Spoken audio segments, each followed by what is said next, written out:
Halo teman-teman semua, perkenalkan nama aku Rosyana Sulistianingrum. Kali ini aku akan bahas tentang analisis likuiditas dan efisiensi kas pada PT Mega Tbk. Apa aja sih yang akan aku bahas? Yuk simak lebih lanjut. Oke teman-teman, pada poin yang pertama ini aku akan bahas tentang rasio likuiditas atau current ratio untuk 3 tahun terakhir ya. Terus di sini di sebelah kiri ada laporan keuangan dari PT Mega Tbk ya teman-teman. Lalu untuk rumus current ratio sendiri yaitu aset lancar dibagi dengan kewajiban lancar. Kita akan menghitung untuk current ratio tahun 2022 dulu ya teman-teman. Nah di sini diketahui aset lancar untuk tahun 2022 itu sebesar 15 miliar 623 juta 177.723 rupiah nih teman-teman. Lalu untuk kewajiban lancarnya sebesar 1 miliar 49 juta 294.632 rupiah ya. Lalu kedua tadi aset lancar dan kewajiban lancar tadi dibagi dan diperoleh nilai 14,89 nih teman-teman. Nah nilai ini dikategorikan dengan rasio yang baik ya teman-teman. Alasannya karena nilai tersebut lebih tinggi dari angka 1, dimana angka 1 tersebut merupakan patokan untuk suatu rasio itu dikatakan baik ya teman-teman. Lalu untuk perhitungan current ratio tahun 2023 dan 2024 itu sama ya teman-teman dengan perhitungan tahun 2022 ya. Lalu kita akan lanjut pada poin berikutnya yaitu analisis arus kas aktivitas operasional nih teman-teman. Sama seperti tadi ya, di sebelah kiri ini ada laporan keuangan dari arus kas PT Mega Tbk.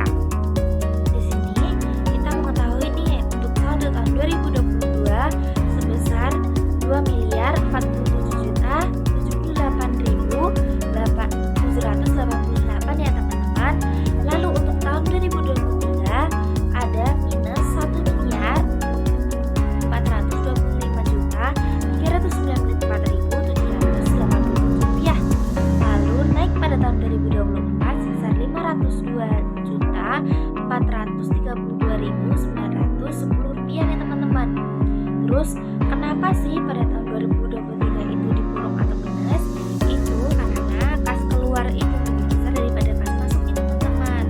Terus pada tahun itu juga ada peningkatan penyaluran kredit, lalu juga ada peningkatan simpanan bank, ada pembayaran bunga simpanan dan lain-lain nih teman-teman. Lalu untuk tahun 2022 dan 2024 itu positif karena apa? Karena kas masuknya itu lebih besar daripada kas keluar. Lalu di situ juga ada penerimaan kas operasional dan pendapatan bunga dan jasa nih teman-teman. Lalu aku akan lanjut pada poin berikutnya ya teman-teman. Nah untuk poin berikutnya itu ada identifikasi kebijakan investasi dan pendanaan nih teman-teman. Nah di situ teman-teman bisa melihat di sebelah kanan ini ada laporan arus kas dari aktivitas investasi. Lalu di sebelah kiri ini juga ada arus kas dari aktivitas pendanaan ya teman-teman. Nah kita bahas tentang arus kas dari aktivitas investasi dulu ya. Di sini pada saldonya itu ada saldo yang dikurung dan ada saldo yang tidak dikurung ya teman-teman. Untuk saldo yang dikurung sendiri itu bersifat negatif pada tahun 2024 dan 2022 ya teman-teman. Nah ini kenapa kok dikurung atau bersifat negatif? Itu berarti perusahaan itu sedang ada ekspansi atau perusahaan itu sedang aktif dalam kegiatan investasi teman-teman.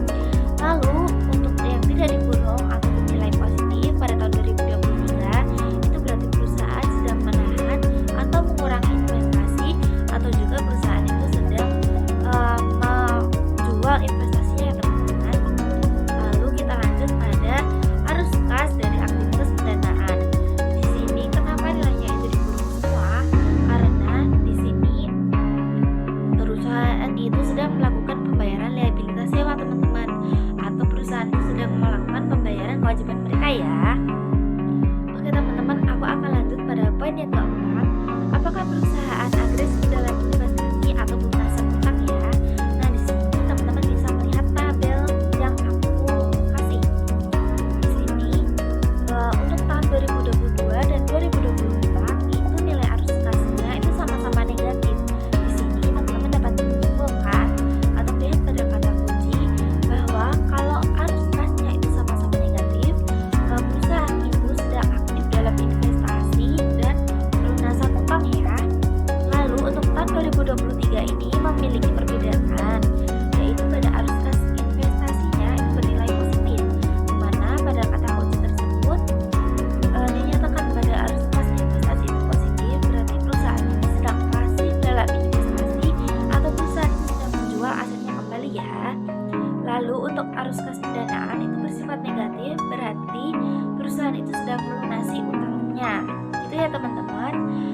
kita akan lanjut pada poin yang terakhir, yaitu kondisi likuiditas perusahaan dan sedikit saran untuk PT Mega Tbk.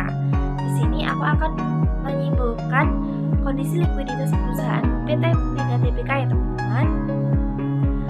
Pada kondisi likuiditas itu dikatakan baik karena rasio likuiditas untuk 3 tahun terakhir itu nilainya lebih besar dari angka 1. Lalu arus kas operasionalnya mayoritas positif nih teman-teman. Walaupun tahun 2023 tadi sempat menurun, tapi untuk tahun 2024 itu kembali membaik ya teman-teman. Lalu untuk sedikit saran untuk PT Bank Mega, yaitu untuk yang pertama, semoga PT Bank Mega ini dapat meningkatkan efisiensi arus kasnya lagi. Lalu semoga PT Bank Mega dapat mengendalikan investasi sesuai kemampuan kasnya. Dan saran yang terakhir yaitu untuk PT Bank Mega semoga dapat menjaga keseimbangan antara investasi dan likuiditasnya. Oke, segitu dulu pemaparan dari aku. Semoga bermanfaat bagi teman-teman semua.